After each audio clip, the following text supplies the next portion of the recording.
Hi class.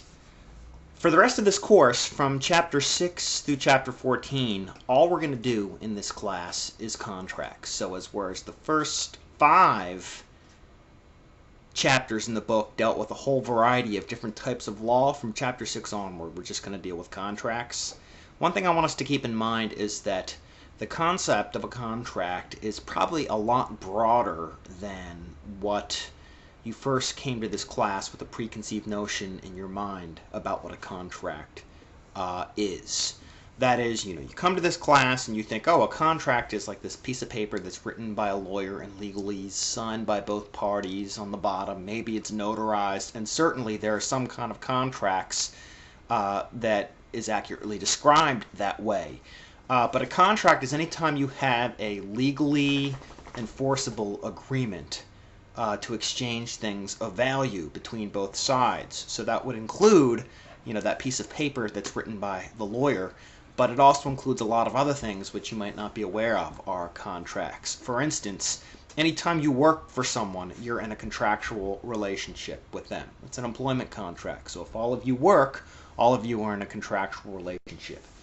Anytime that you buy a good, and a good is anything that you can hold or touch, it's a contract, and that's known as a sales contract. It's one of the most common types of contracts because we buy things every day. So here I am drinking a cup of coffee. This coffee that I bought today qualifies as a contract. So contracts are, much more involved in our lives than perhaps, you realize before taking this class. Another thing I want you to be able to appreciate in this class, throughout the rest of the class, is the sources of law from which the contract law derives. There are 2 sources of law. There's the common law and there's the UCC.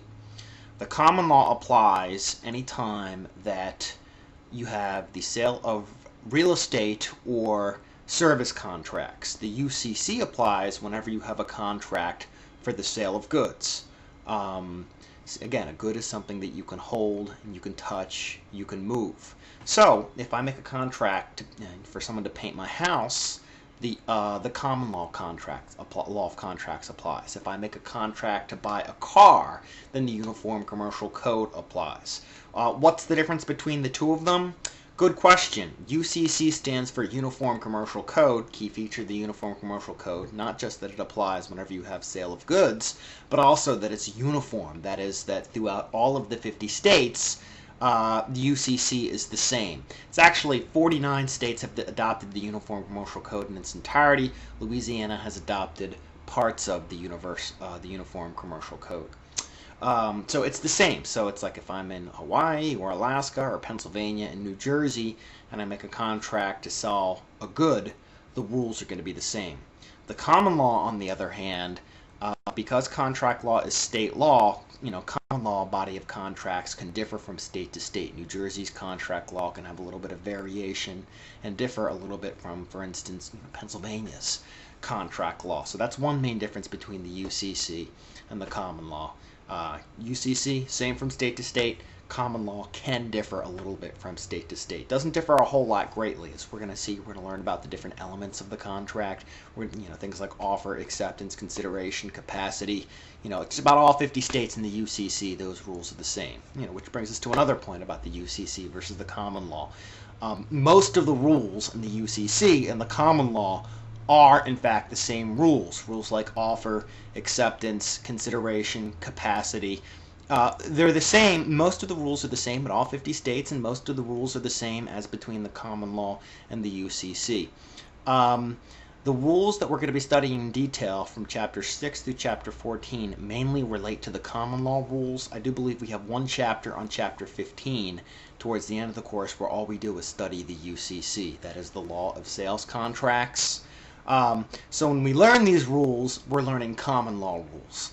However, the UCC, as we said, they do it a little bit differently sometimes. And so when the UCC does it differently, we'll say, in this instance, the UCC does things a little differently. Here's the rule, the common law rule, the ordinary rule, the general rule that we're learning.